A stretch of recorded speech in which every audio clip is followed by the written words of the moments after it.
Alright, JLB Member Discord Call, Season 2, Episode 12. Today we're talking about Total Recall, one of my personal favourite films. And to discuss it with me today, we've got Take No Notice from Birmingham in the UK. I call him TNG. TNG, how are you today? Hello there, John. I'm absolutely great and looking forward to this call, and have been for a couple of weeks now since since you decided to put it on the board. So, yep, this is great. Tell me honestly, up until we started discussing this film on the movie recently, was this a film that you had seen and enjoyed, or have you only sort of gotten into it recently? Now, I have been a massive Arnold Schwarzenegger fan since the beginning, since his Pumping Iron days. So I went to see Total Recall at the cinema when it came out, and I have seen it countless times since. So yes, this one has been in my mind for a long time, and it has also resonated in a big way, and did even more so, obviously, when you yourself put forward your framework, which was quite astounding, to say the least. And again, where that's taken me, in my view of reality, is quite incredible. So, but yeah, to answer your question, mate, yeah, I've been fully into Total Recall for a long time, and even the new version as well, which everybody slates. But even the new version has some blunt messages in there as well. Well, I'm very glad that you bring that up, because today we're talking about the 1990 version, and depending on the feedback from this call, maybe we'll cover the more recent film in a future call. But today we're talking about Total Recall 1990, and you've just told us that you're a big fan, TNG, so hopefully on the JLB Trivia that will come to the fore. Here's what we're going to talk about today. We're going to look at a few scenes in particular and then discuss some of the topics that can be drawn out of them. And then once we've done that, we're going to take a look at the film more broadly and look at an esoteric interpretation of the film. So here's some of the topics that we're going to be talking about. We're going to talk about this red pill idea and returning to reality. That is, some of the listeners to this call have some opinions on certain topics that are very controversial, very niche. Some people would even say are conspiratorial or crazy. And I think some of these people sometimes wonder, if they could go back to being a normie, would they do so? We're going to talk about that. Help and hindrance from people at the top. Sometimes, TNG, it feels like there are people working against me, and I'm sure some listeners can relate to this as well. But sometimes it feels like there are forces working for us. We'll be talking about that. Coincidence. There's a scene in the film where we're basically shown evidence that there's some big planning going on way above the protagonist. And when this is all revealed to him, he says, no, coincidence. So we're going to talk about coincidence today as well. And if we get time, I also want to talk about advertising and the way that it affects people's minds and how much people spend their money on what they're told to spend their money on, and more broadly, how they live their lives, the way they're told to live their lives. And also the concept of gaslighting in relationships. If we get time, TNG, I want to talk about that. So we've got a lot to talk about today. How does all of that sound? It's all very exciting. It's as you say, there's so much to this film. Considering, it's only a couple of hours long, how much you can get out of it is absolutely incredible. So yeah, let's go. Should be a lot of fun. Well, I need to let the listeners know I am in Hanoi here in the north of Vietnam, so if you can hear some honking in the background, that's the reason for that. But let's get down to business now, and it's time for an episode of JLB Trivia. And of course, we've only got TNG with us today, so we thought we'd have some fun. This is going to be TNG versus the listeners. What I'm going to do in post-production, I'm not going to edit out the dead air. So I'll give TNG 4 or 5 seconds to answer. He might buzz in quickly, he might buzz in late, but you, the listener, you get to know in your mind, if you were here, would you have buzzed in before him and gotten the points and potentially even gotten the win? So normally we edit the dead air out of these calls, but for the trivia, this is going to be produced just as it was recorded. So you see if you can beat TNG at the trivia. TNG, test that buzzer. Buzz. Excellent. All right, so let's get down to... listeners, wherever you are, you might be on a train, or you might be out going for a walk, or you might be sneaking in to listen while you're at work. Wherever you are, test that buzzer. Do you reckon many of them would have, TNG? Do you reckon many of them actually did just test their buzzer just now? I'll bet they did. I'll bet they did. All right, question number 1. This film is loosely based on a short story by Philip K. Dick. What is the name of that book? Buzz. It's called We Can Remember It For You Wholesale. Correct. We Can Remember It For You Wholesale, a short story. Have you read that one? I actually haven't. I have read some of Philip K. Dick's other work. So in relation to Blade Runner, which is, Do Androids Dream of Electric Sheep? But I've never ever actually read this one, which I'm kind of tempted to go back and have a look, to be honest. Well, I don't want to spoil it for you, Doug, but there's one main difference. There's several differences. There's one in particular that's relevant to what we're going to discuss later in the call. In the 1990 version of the film, the antagonist is a corrupt governor on Mars, right? Cohagen and his cohorts. In the book, the antagonist is a covert government agency. How about that? So, did you beat TNG out there in JLB land? In any event, TNG, you're on 1 point. Let's go to question number 2. In what year is the film set? Buzz. TNG from Birmingham. Yeah, this one was quite easy to me because I'd actually done a bit of working out on what the date meant. So it was 2084. Correct once again, which is an interesting date to set the film, isn't it? For me, it's an obvious reason. We'll see if you're on the same level here. 2084, what does that make you think of? Well, I don't think I'm getting what you're saying, to be honest. Well, I think of George Orwell's 1984, which supposedly he's set in that year because he was writing it in 1948, so he reversed the 2 digits at the end of that year, that calendar year. I don't know if that's true or not, that's just what I read. This story is set in 2084, so exactly 100 years later. I wonder if that's a coincidence. You just blow my mind again. I didn't even think of that. No, where I come from, John, is that I'm doing the old numbers on it, and if I reduce it, 2084, it reduces to 14, which is encoding 77 and the magic of the system. So there you go. Well, if that was a trivia question, I might have given you a consolation point. But yeah, I wonder if the listeners out there made that 1984 connection, if it's all in my head. We'll discuss that later, I'm sure. Question number 3 then. Paul Verhoeven, and I don't know if I'm pronouncing that properly. How do you say Paul Verhoeven? Is that how you say it? Yeah, Verhoeven. I'm meant to be the quizmaster and I'm asking you for advice on how to pronounce names. Paul Verhoeven, he released a film in 1987. What's the name of that film? No, it's going to be one of two. It's either going to be, I'm going to go Buzz.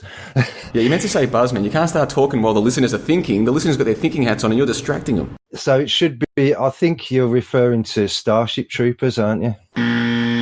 No, that's not the case. 1987 was RoboCop. Have you seen that one? I knew it was going to be one of the two. Damn. Have you seen RoboCop? I've seen RoboCop. I've seen Starship Troopers too, and they're both playing to Total Recall as well, with the advertising and all sorts. Not only did you get the question wrong, you also ruined the next question, because I've got this all written down. The next question was, what film did he release in 1997? And of course the answer is Starship Troopers. Have you seen that one? I have, and the sequels. What's the deal? How come the bugs would shoot an asteroid at Earth? The meteor was shot out of orbit by bug plasma that derived from Klendathu, the arachnid's home planet. Oh, Johnny, it's us. Buenos Aires has been wiped off the Earth. Out of the ashes of Buenos Aires comes first sorrow, then anger.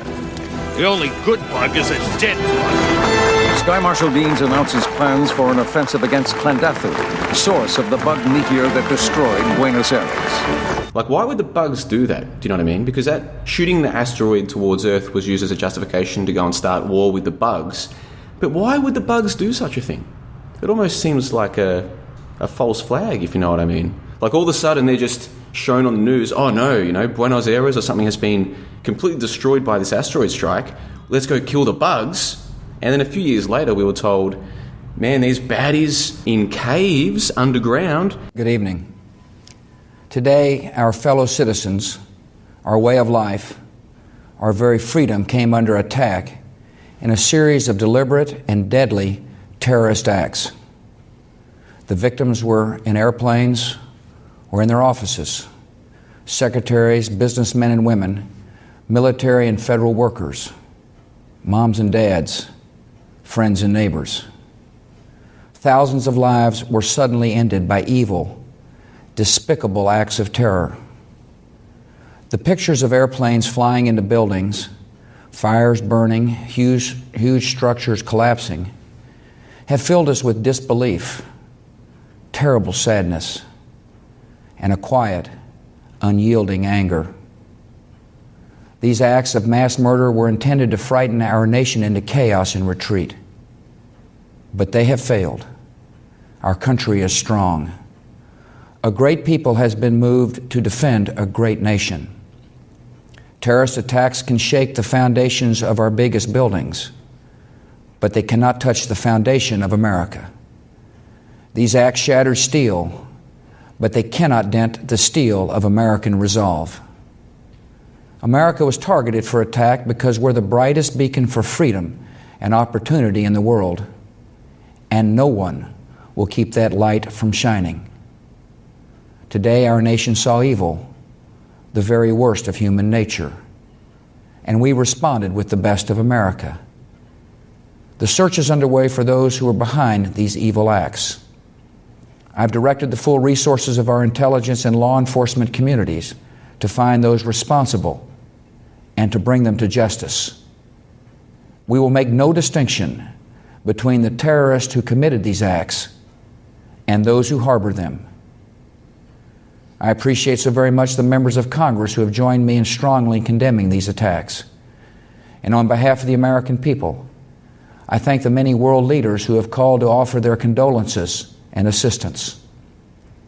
America and our friends and allies join with all those who want peace and security in the world, and we stand together to win the war against terrorism. They've attacked us for no reason. Let's go get them, boys. It's kind of eerie when you think about it. What say you? Well, I think it was kind of in reference to the old seeding the planet or seeding the Earth with life on being bombarded with asteroids and all this kind of thing. I think it's the in reference to the alternative theory of where we all came from. Okay, well, don't reveal too much. We've got a lot to talk about today. So you're on 2 points right now, TNG. We've got a couple more questions. This film, Total Recall, did not win a normal Academy Award, but it did win some kind of Academy Award. Can you tell me what that special Academy Award was? Ooh.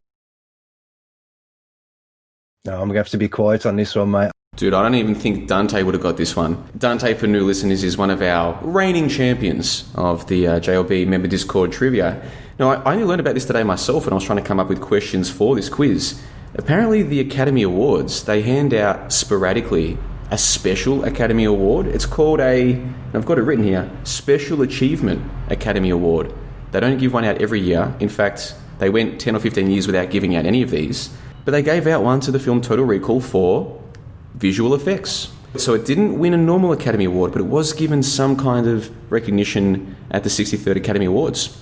So there you go. That's why we call it trivia, TNG. This is why we call this trivia. Was that given to Rob Bottin by any chance? He's the one who did all the mechanical stuff and that, isn't he, I think? Contestant becomes quizmaster. You got me. Listeners, if you got the answer to that one, you can give yourself a point. I don't know, but what I can tell you is that it was nominated for Best Sound, and it was also nominated for Best Sound Effects Editing.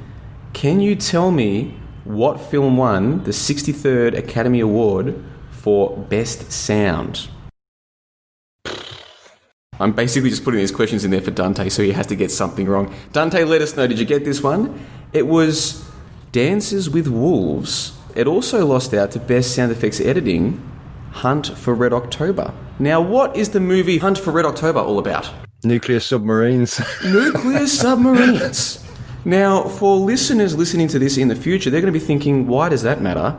Because just a couple of hours ago, before I wrote the trivia questions, I uploaded my latest video to YouTube. And what is that video all about, TNG? It's about the existence of submarines. Are they real and are they not? Yeah, because some people, I was chatting with some people recently, and I brought up this question that a member of the website sent to me. Do you believe in submarines? Do you believe in nuclear submarines? And so I talked about that yesterday, made a video about it today. And then after uploading that video, I was putting together the trivia for this call, and I find out that Total Recall was nominated for Best Sound Effects Editing and it lost to The Hunt for Red October. This is just bizarre stuff. Now, again, if you're new to johnthebond.com, you're thinking, who cares, man? Isn't that just a coincidence? Well, stick around, because we're going to be talking about coincidence later in the call. All right, final question in TNG at the moment. I think you're on 2 points. Is that correct? It is. Listeners, take a stock take. Are you currently in front of TNG? Because if you are, you might be about to win. This is our last question. Where was the majority of Total Recall filmed?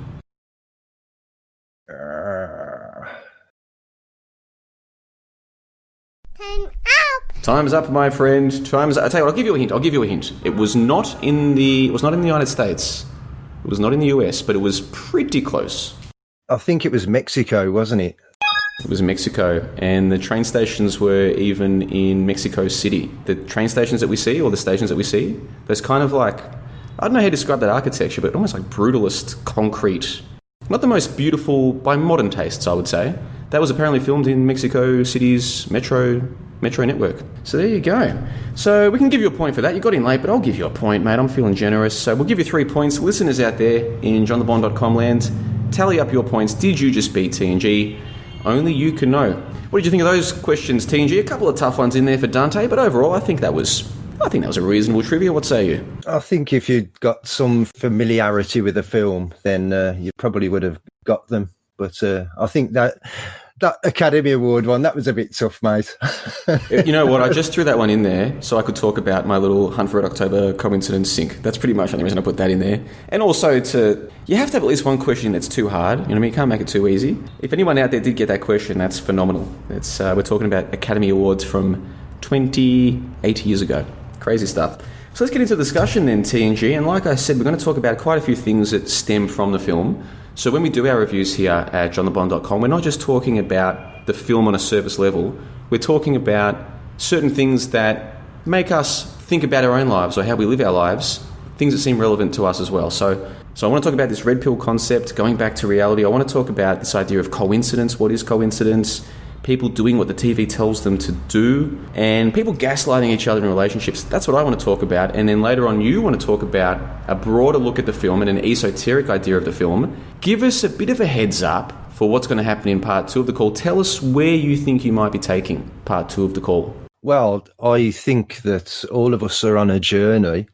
It is, a big journey, and we're all in the dark from the beginning.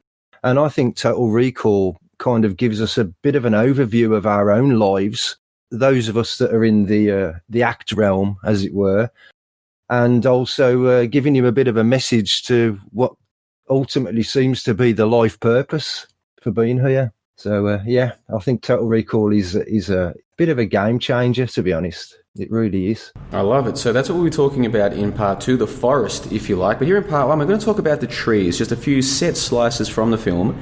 So why don't we start off with this red pill motif? In the film, there's a key scene that takes place at the Hilton Hotel, and the Edgemark character comes and says to the Arnie character, Quaid, that basically you're stuck in some kind of dream at recall, and you can return back to reality if you take this red pill. Stop punishing yourself, Doug.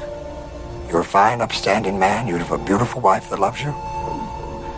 Your whole life is ahead of you. But you've got to want to return to reality. Let's assume I do. Then what? Swallow this. What is it? It's a symbol of your desire to return to reality. Inside your dream, you'll fall asleep. So before I give you my take on that little slice of the film, TNG, what did you make of that? Well, this is one of those big moments because it not only resonates in Total Recall, it also resonates in one of the other films that always gets talked about, is The Matrix, because obviously Neo also gets the opportunity to be, go back to sleep, if you like. So, essentially what it comes down to for me is if I could go back and believe again in the nonsense that has been uncovered since 9/11, which is where I pin it back to, really. Would I go back? Could I go back? Well, that's the question, isn't it? And for me personally, I wouldn't want to. I don't think I would.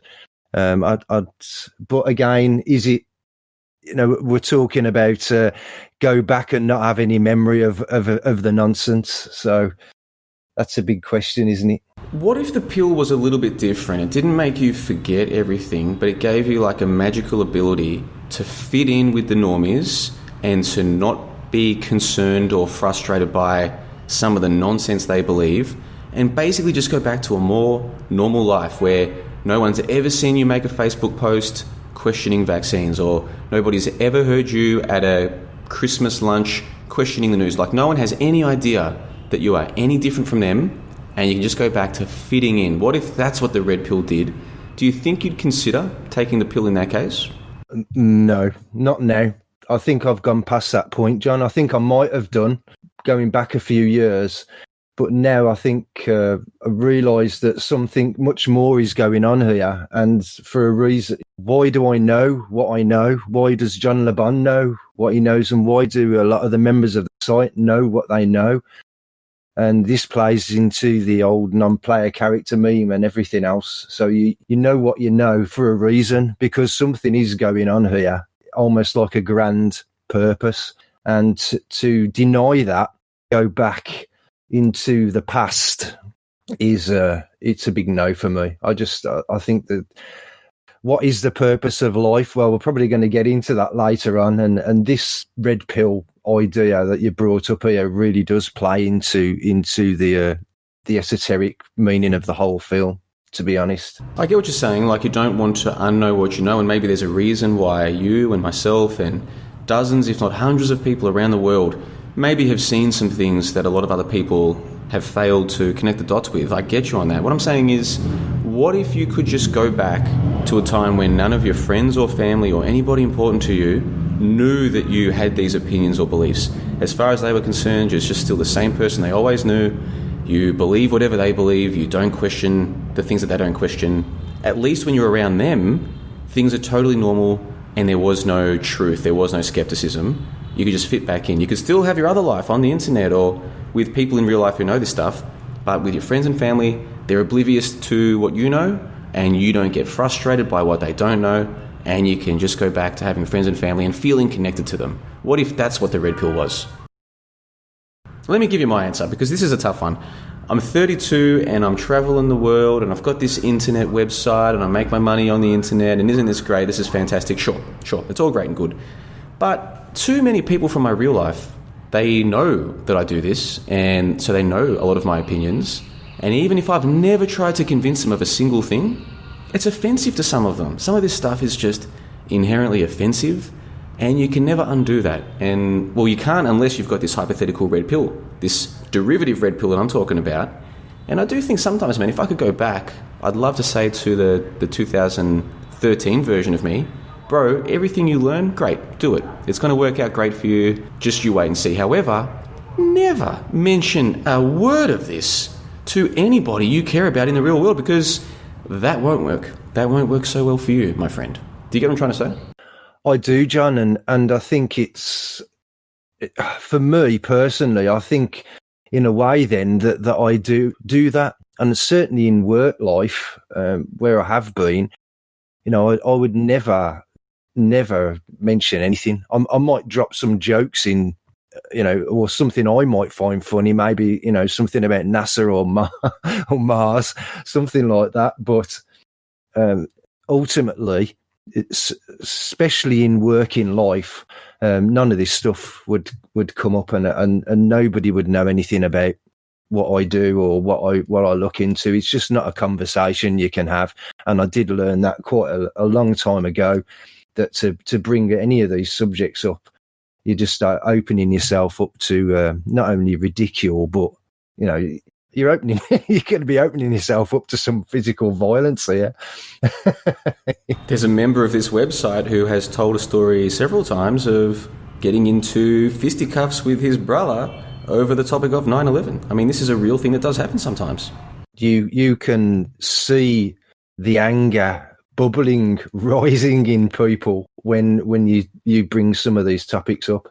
For me, 9/11 is actually usually not so bad a topic to discuss at the surface level, you know, when you're talking about, you know, the basics. But when you get to things like nobody died, nobody got hurt, and no planes, that you're really making a rod for your own back there. You really are. I suppose my situation is a little bit different because I have the channel where I go on camera, and now I've got the website, I make money, now I'm traveling the world. It's natural for people to say, even people who don't know what I do, it's natural for them to say, well, how can you do that? What are you doing? Oh, well, I've got this YouTube channel and this website, and oh, well, then what do you talk about? And so I guess for me, there's more of a blurring between the real life and the online life in a sense. Whereas I guess for you and for a lot of the listeners, that blur might not have happened to the same degree. So maybe you haven't got the same blowback, if you like. But for me now, I'm sure there's lots of people from my past who think, wow, that guy, he was the school captain in primary school, he was the Ducks in high school, he got a scholarship to university, he was so smart, we thought he was going to go and make so much money, and now he's that crazy guy who says all this controversial stuff. Like, I'm sure there are people in my past who feel that way about it. And yeah, if you could offer me a pill to somehow undo all of that, and when I go back and hang out with these people, they don't think of me as a crazy guy, I do wonder if I would take that pill sometimes. I do wonder about it. But we need to move on, TNG, to the next topic now. There's a scene in the film where our protagonist, Arnie Quaid, he's given the chance to go on an ego trip. He's told, what's the same about every holiday you go on? You're the same. Whereas on the ego trip, you're going to love this. You get to be whoever you want to be. All right, while you fill out this questionnaire, I'm going to familiarize you with some of our options. No options. Whatever you say. Could I ask you just one question, though? What is it that is exactly the same about every single vacation you have ever taken? I give up. You're the same. No matter where you go, there you are. It's always the same old you. Let me suggest that you take a vacation from yourself. And I know, it sounds wild. It is the latest thing in travel. We call it the ego trip. No, I'm not interested in that. You're going to love this, Doug. We offer you a choice of alternate identities during your trip. Face it, why go to Mars as a tourist when you can go as a playboy or a famous jock or... Secret agent. This idea of the ego trip, TNG, got me thinking about how when people are traveling, and obviously I'm meeting a lot of people who are traveling right now, a lot of people do create new identities for themselves when they're out traveling because their friends and family and colleagues and associates and classmates, they're not here to call bullshit, and they get to pretend that they're rock stars. There are dudes rocking around here in Vietnam pretending they're real rock stars, man. But I suspect some of them are maybe not quite the rock stars they want to pretend, but this is what travel allows you to do. So I wanted to chat with you and get the listeners to think about this as well. How much in our lives do we spend going on these ego trips and projecting a different person in different environments, whether it's at work or in front of family, or even we're just out traveling to the nearby city for a weekend? How much do we decide to be a different person? How much could we? Is it okay to do this? These are some of the things I've been thinking about lately, TNG, so I thought I'd throw it to you. I know there's a lot there. What do you think about all of this? Going on an ego trip, making a holiday different, making yourself different, being a different person for a short period of time. Do you do this? Do people do this? What are your thoughts on all of this? Well, I can say that I don't. Maybe I've done that in the past when I was more of a normie. But to me, even the travel aspect, I could take that away and say that a lot of people I know in my life actually do this anyway. I mean, there is a big thing with the normies as a whole, as in, the more stuff you've got, the more money you've got, the more important you are. So obviously bigging yourself up is quite a part of the normie life, isn't it? For many people. And as you say, going on holiday, then you're meeting strangers, then you can really put into effect then that, instead of being a little manager pushing paperwork, you might be more of a director in your experience at work to these people and bigging up who you are. Things like this now really don't have any meaning to me at all anymore. I'm just not of an ilk. None of it matters. So the material side of things and that has really faded away for me over the years. And of course, now when I meet people, whether when it's traveling or whether it's work or whatever, then I'm picking up straight away, how important it is for them to be seen to be something better and bigger than they are, when the reality is that they're just living the same old humdrum bullshit life that nearly everybody else is living. Unlike John Le Bon, who's living the dream. Oh yeah, living the dream. It's fantastic, mate. No, it's great. It's fantastic.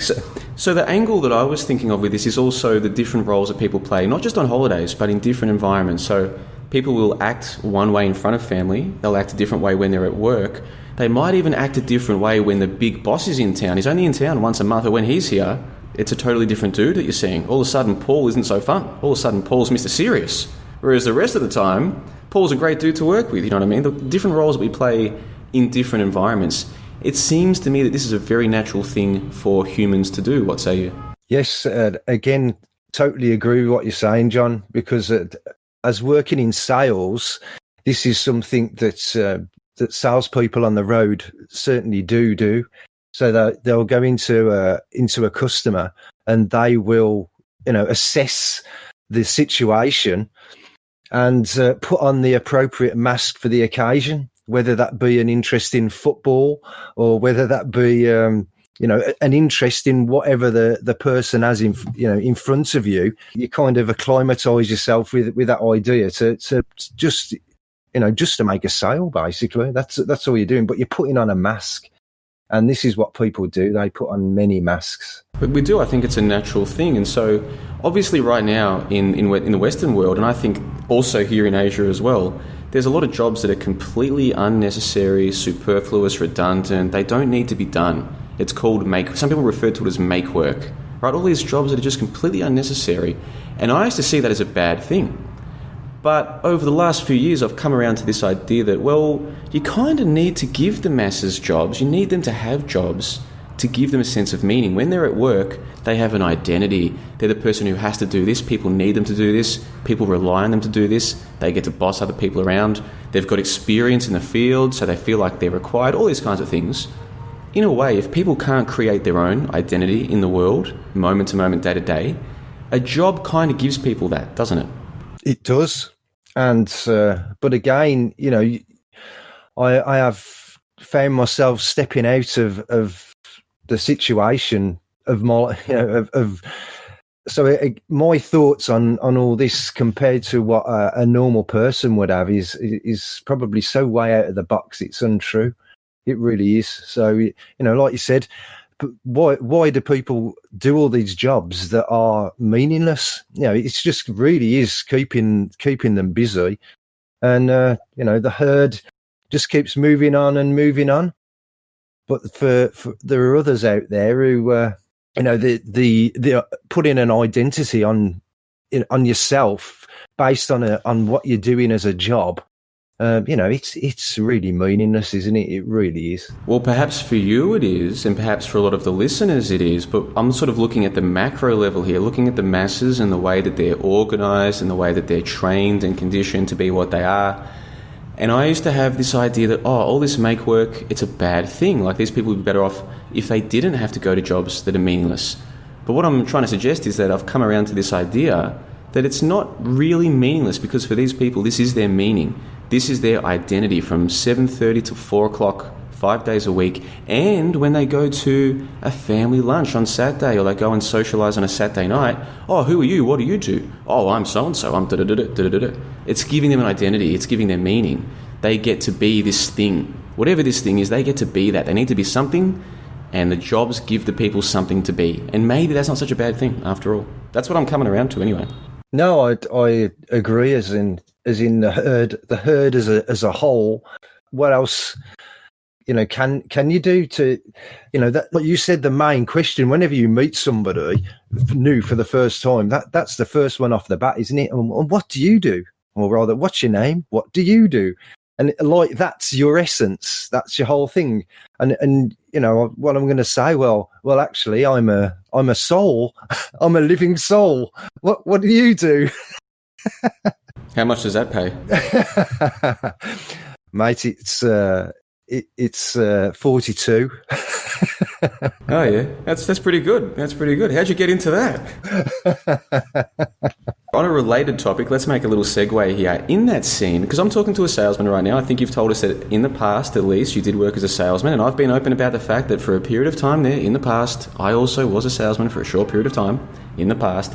What did you make of the dream salesman there, the Total Recall salesman? Did you think he was slick or what? Which bit are you referring to, sorry, John?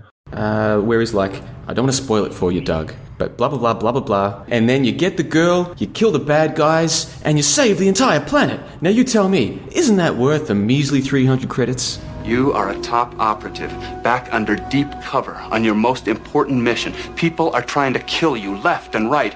You meet this beautiful, exotic woman. Go on. I don't want to spoil it for you, Doug.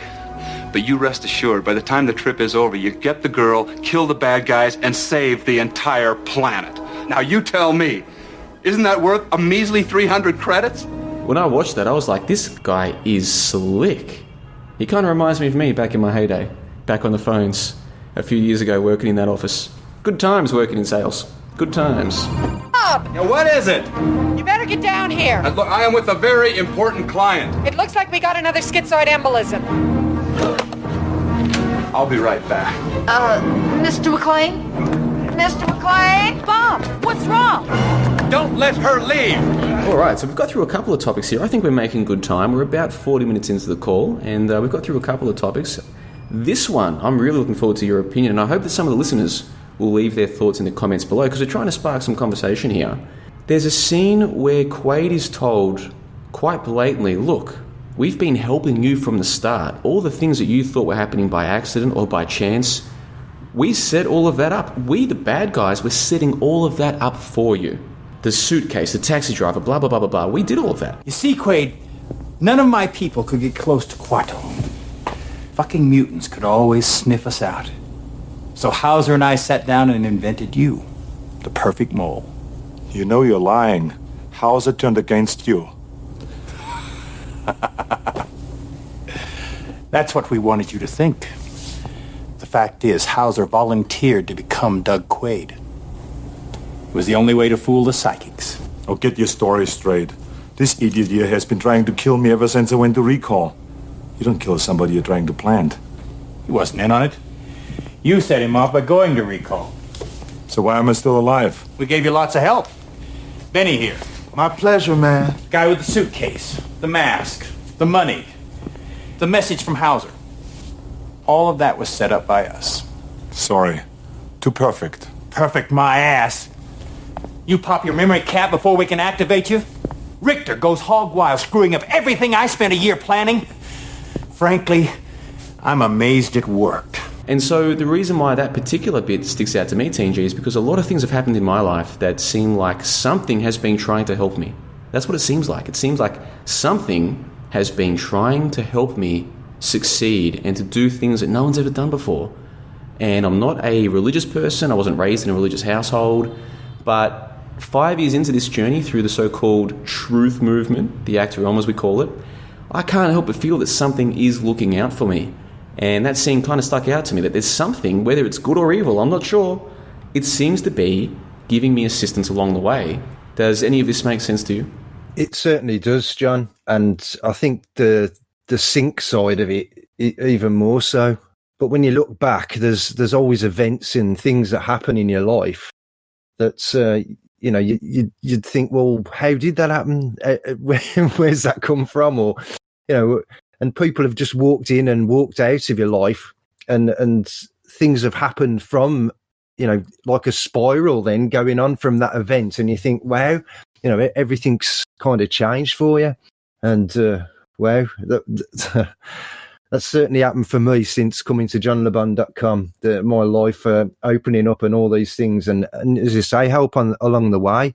But then that also plays into, you were saying about the authority was putting things in for Quaid to follow, basically little plants and helping him along. But there was also the sections in there where it was apparent that the authority wasn't putting the little plants in. So who was it that was putting the missing well, not missing, but the who was putting these little nuggets of information for Quaid to follow when it wasn't Cohagen, and that for me is what is that an indication of something bigger than all of us. Yeah, and I think you're referring to the advertisements, for example, the advertisements on the train. So there were some things that we know that Cohagen set up. Cohagen set up the suitcase, the taxi driver. He set that stuff up. We get it. But how did those advertisements come on the train when Quaid was running away? And it says, "Would you like to ski Antarctica, but you're snowed under with work? Do you dream of a vacation at the bottom of the ocean, but you can't float the bill? Have you always wanted to climb the mountains of Mars, but now you're over the hill? Then come to Recall Incorporated, where you can buy the memory of your ideal vacation cheaper, safer, and better than the real thing. So don't let life pass you by. Call Recall for the memory of a lifetime."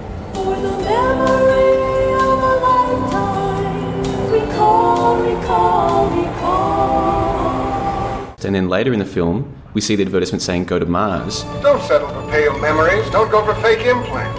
Experience space travel the old-fashioned way on a real, live holiday you can afford.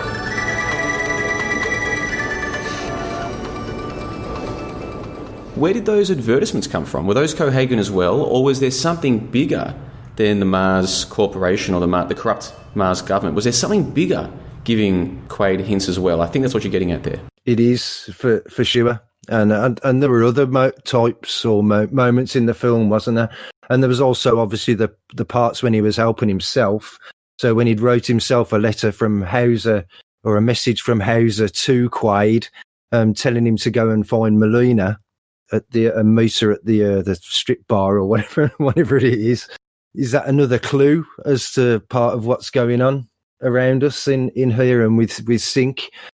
So we've got one thought is that we've got an authority telling us and giving us information and guiding us. Then we've got another one that it could be having information coming from a creator or something like this. And then we've also got information or nuggets being sent to us via ourselves.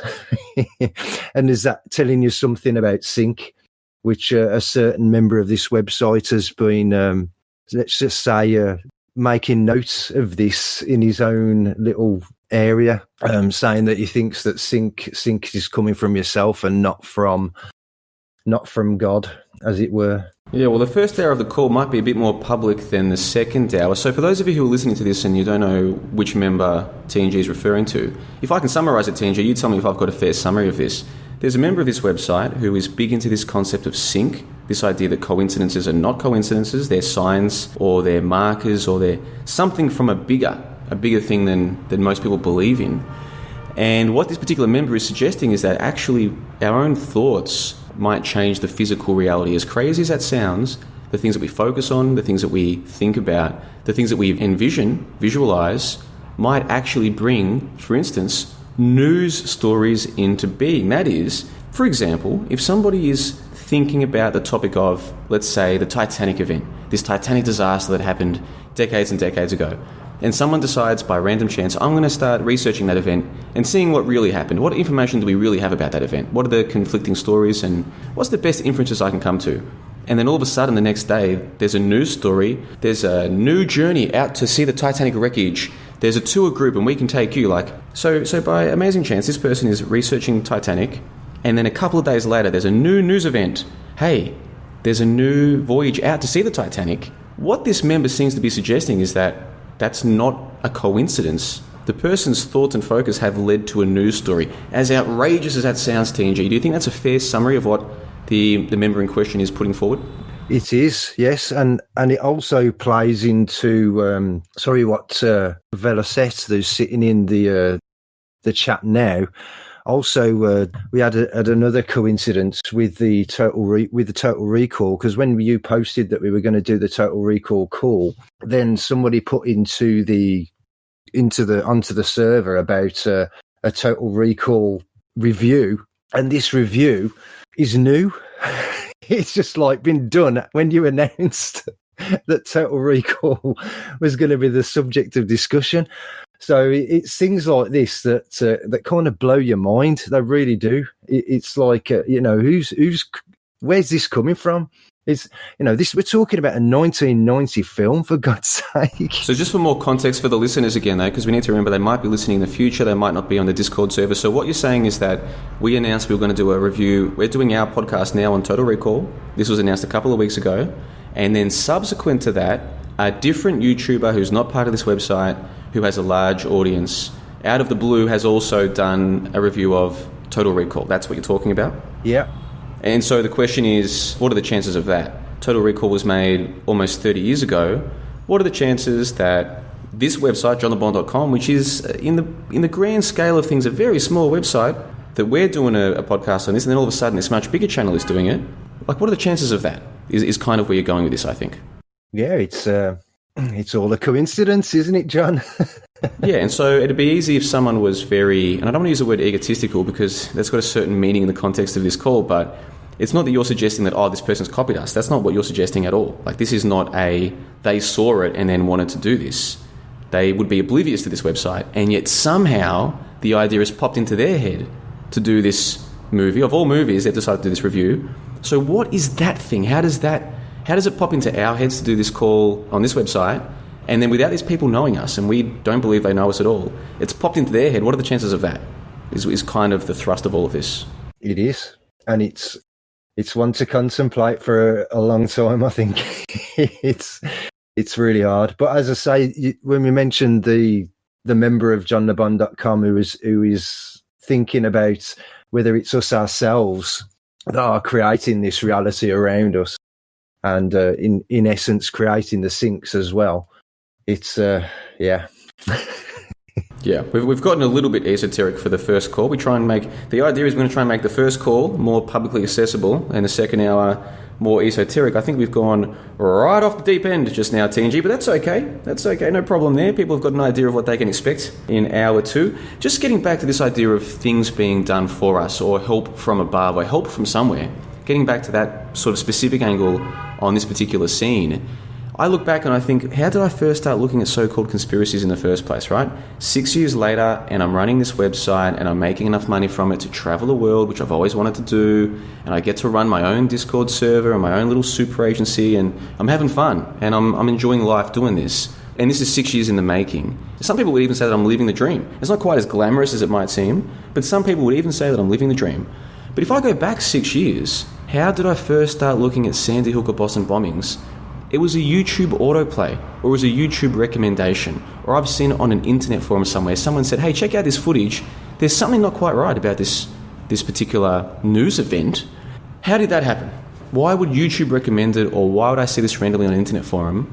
How did that happen? And then, of course, there's many people, even some on this website, who believe that the people who run the show are evil. And yet I didn't invent the internet. I didn't design any of this technology, and yet I've got it. All of us have this amazing technology, which is practically free. I mean, how much are people paying for their internet? Or how much are people paying for their computers? It's not very much. We've got this amazing technology. Something has given that to us. And some people would even argue it's the baddies who gave it to us, right? Some people believe that. And they might be right. This isn't the time to debate that. We've debated this before, but we're being given all this assistance to see all of these things, it would seem, and that's exactly what happened with Quaid in the film. He thought it was all by random chance. He thought that the guy was giving him a suitcase. He thought this, like he was an ex-colleague or something. He thought the taxi driver was just a random taxi driver. He thought it was all by chance, but actually there was something bigger than him helping him all along the way. And so I guess where I'm going with this, TNG, this idea of, is there something helping us? Is there something helping me? Is there something helping you? And for all the listeners out there who feel like they've had fortune in their life, is it possible that something is helping them too? It certainly seems like it's almost like you have a fate, don't you? It's like you're almost meant to know these things that are going on. And, it's not just the internet either, is it? It's maybe books that you come across, or you might be browsing in a shop, in a bookshop, and you'll be drawn to a specific book and an author that you've never even thought of in the past to go to read, and you're just pulled to it, and you take it away, and your whole thought process can change. from that. And and I think that has happened certainly over the years. I've been drawn to certain topics, and they all seem disconnected. And then it's only now you look back, and in the last 12 months or so, I can see that everything seems connected. That everything, whether we're talking about evolution, going into scientism, and the moon landings, and whatever else, we've all been drawn into these little issues, but they all seem to gel together into one big hoax hierarchy, John LeBon? Yeah, and so with this idea of assistance from above, I think one of the really sad things about society today, whether the world is good or bad or getting better or getting worse, one of the sad things as I see it is that a lot of people, myself included, have at various times, and maybe even to this day, lost faith. They've lost faith. They've lost faith in this idea that they're meant to be here and that things are going to be okay, that it's all going to work out. People have lost faith. Faith in, if you want to call it God or if you want to call it the cosmos, people have lost faith. In fact, in the conspiracy subculture, people tend to have gone the complete opposite, and now they're convinced this place is evil, it's satanic, it's demonic. Basically, they're metaphysical victims. And I can understand that mindset. I think I was there for a period. And it seems to me now, taking a step back and looking at it, this has been a big problem for me in my life at various times, and I think it's a big problem. I see it in other people. They've lost faith that something is looking out for them. And then when I look back at my life and I think of things that have happened, I think, well, yeah, bad things have happened, sure, bad things happen to everybody. However, there's a lot of things that have happened that I could just as easily interpret as something's looking out for me. And that is a very powerful thing to feel. It's a very powerful thing to think. And it seems to me there's certain people, certain parties, certain groups who don't want you to see it that way. They don't want you to feel that way. And the conspiracy subculture is full of these people.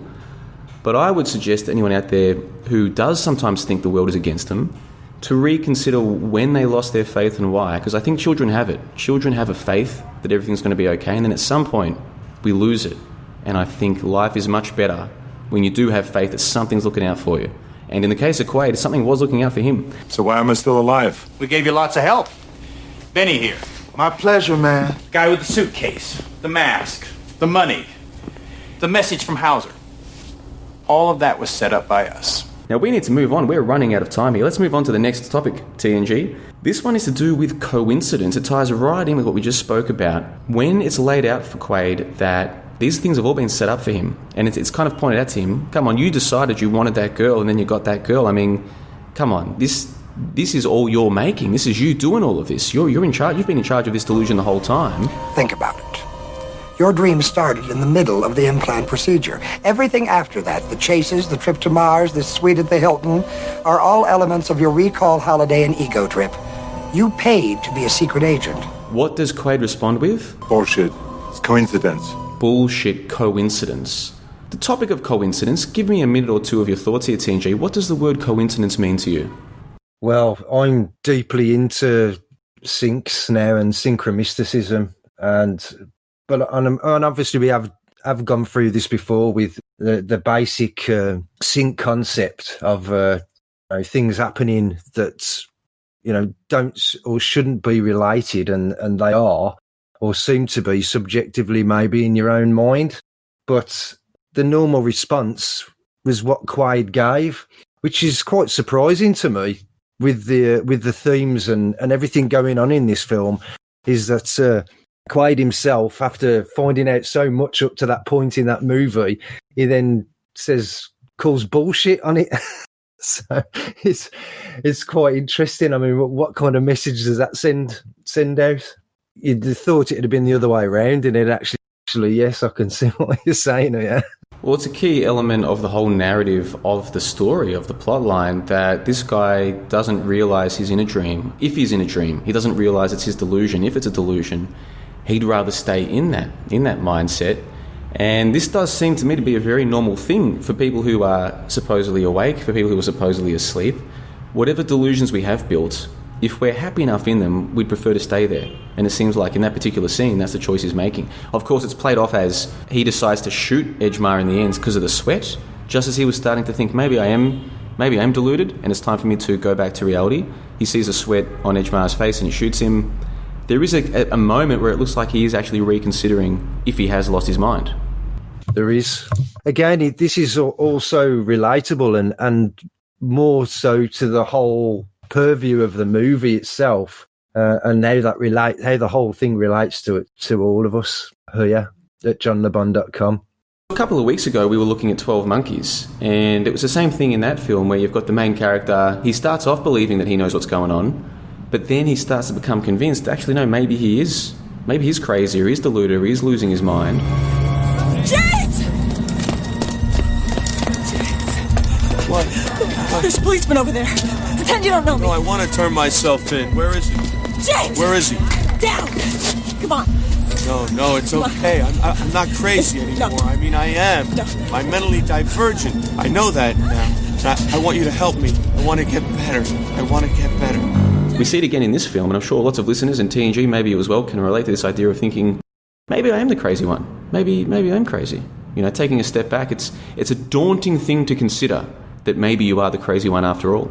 I have had some long, deep thoughts about this, but where I arrive at is when you look at insanity and sanity and what does that mean to be sane? All sane really means is being normal.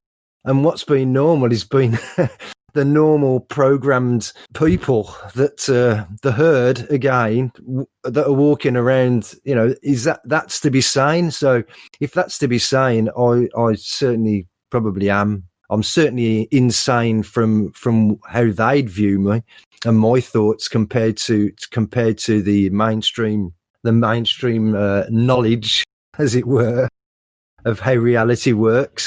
It's mad stuff, isn't it? So by very definition, I am insane, or rather it's outsane rather than insane, because I'm certainly not insanity.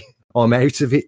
Yeah, and I think when you're going through the journey, when you're first learning about certain lies on the TV and lies in science and this kind of thing, it is natural to spend periods, whether it's weeks or months, thinking, no, maybe I'm crazy. Like, maybe everyone else is correct. Like, that's natural. And I guess for me now, I'm so far into this little journey that doesn't really go through my mind so much anymore. But I do remember a time when I was like, no, I must be. Like, how could this be? Like, maybe I am, you know? And I think a lot of listeners can probably relate to that. Well, we've still got a couple more topics to talk about, TNG, but we're at the end of call 1. So in the next call, we're going to give you a chance to give us your interpretation, your esoteric interpretation of this film. But I would love to get your opinion on the TV advertisements and the effects that advertisements have on the masses. This is something that Paul Verhoeven also looked at in RoboCop as well. He had those satirical advertisements. In this film, we see the TV ads dictating the path of the protagonist. So I want to talk a little bit about how advertising does affect people, maybe more than they realise. And I also want to talk about that key scene where we see a marital spouse gaslighting their partner. This happens a lot more in real life than a lot of people seem to want to admit or to acknowledge.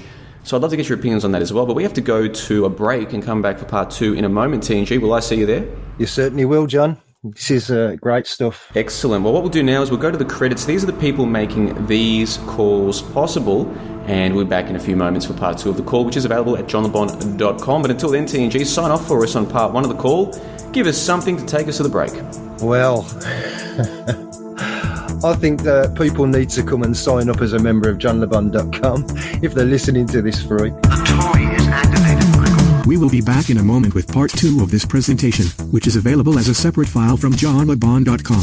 First, here are the names of the people who made this call possible. If you enjoyed any of what you just listened to, the following individuals are the ones you should be thanking. The full members of johnlebon.com, as of October 27, 2019, are as follows: Adam, Adrian C., Alpha X Omega, Al, Anthel, Archer, Bantam 13, Be Seeing You, Ben Dewater, Big Dave, BM Seattle, Brandon Berry, Bravo, Callum, Chad 628, Chris 746, Chris Langton, Cruising AU, Curryman 11, Dikey Dikey, DB User, Dante from New York, DJ Mode 1987, DNI, Ellen Kentucky US, Fly Fisher, French Bull Dab, Human Being, Jacoby Usbix, JD, Jimmy Scholar, John, J. Prez, Kazooie, Kivola, Clink 39, Nightly News, Laura Mars, Local Chump, Mark J, Mass, Matty V, Metsy, Mom with Sons, Mongo, M. Rutkovsky, Notosphere, Me Gang Tropic,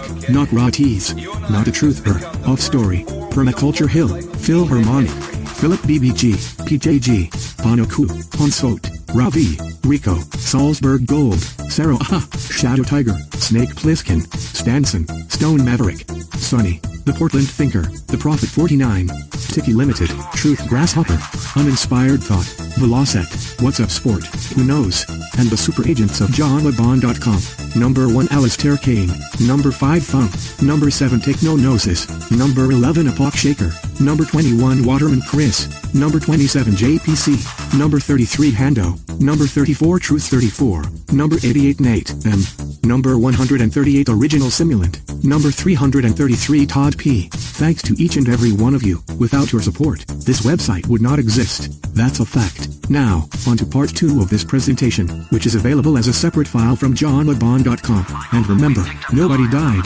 nobody got hurt, period. No more monkey business.